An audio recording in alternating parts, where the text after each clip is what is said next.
easy target for Jeffrey Epstein. You had young, ambitious, beautiful women, and Jeffrey Epstein promised to make their dreams come true. And it looked horrible. This man that she worked for, she called him her client, and he likes to receive massages. Well, I don't have any massage experience. She said, it doesn't matter, you know, he just likes young, pretty girls. Finally, he walks in with a towel wrapped around his body. I had never seen anything like that before in my life. Are you still talking about Jeffrey Epstein?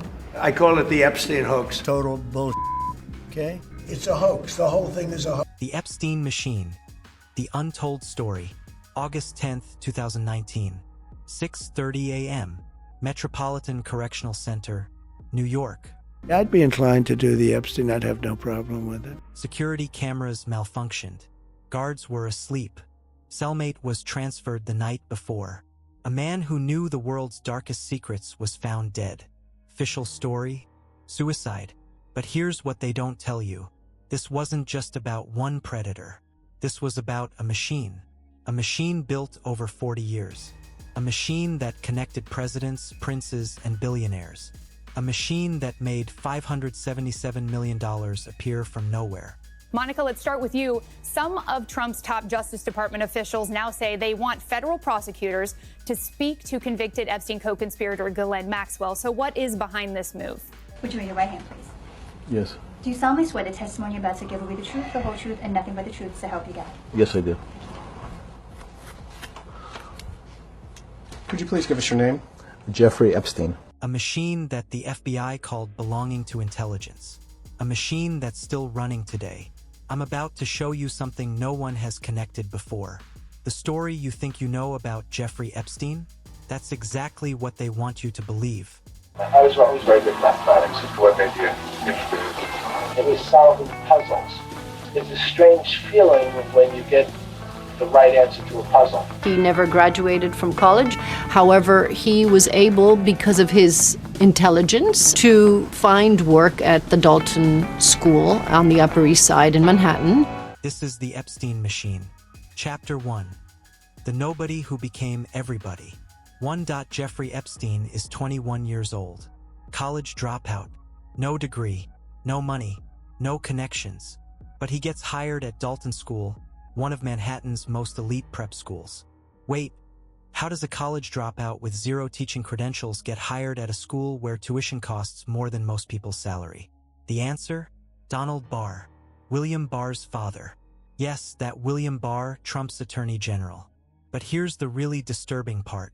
One thing that's very clear, when people say, you know, please share names, there are names that are very well known, like that of Les Wexner, who everyone knows supplied an enormous amount of Epstein's, you know, financial wealth and allowed this operation to happen. So it's, I think, confusing to many of us why there have not been more ramifications for him. In 1973, Donald Barr wrote a science fiction novel called Space Relations.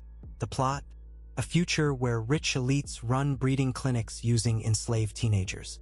1 year later, he hires Jeffrey Epstein, a man with no qualifications, to teach at a school full of ultra-rich children. Coincidence? Girls and women were subject to sexual assault, sexual exploitation, through coercion, false imprisonment. Are you released from jail at some time? Do you have to report back to jail on a daily basis? Yes, I report back to jail at 8 p.m. Every single day? Yes, sir. And is it 7 days a week that you're out on work release? No, sir. How many days a week are you out on work release? 6. At Dalton, Epstein meets his first billionaire connection, Ace Greenberg, chairman of Bear Stearns Investment Bank. Jeffrey Epstein was my math teacher for the 2 years he was at Dalton. He had this thick Brooklyn accent. He was so personable and so charismatic. And he found what I think was a brilliant way to meet rich people, which is through their children.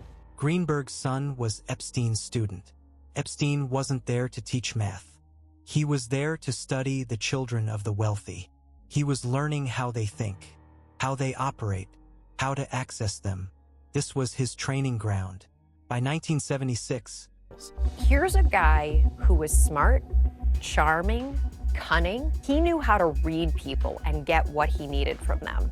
In 1980, Epstein even appears in Cosmo magazine as a Bachelor of the Month.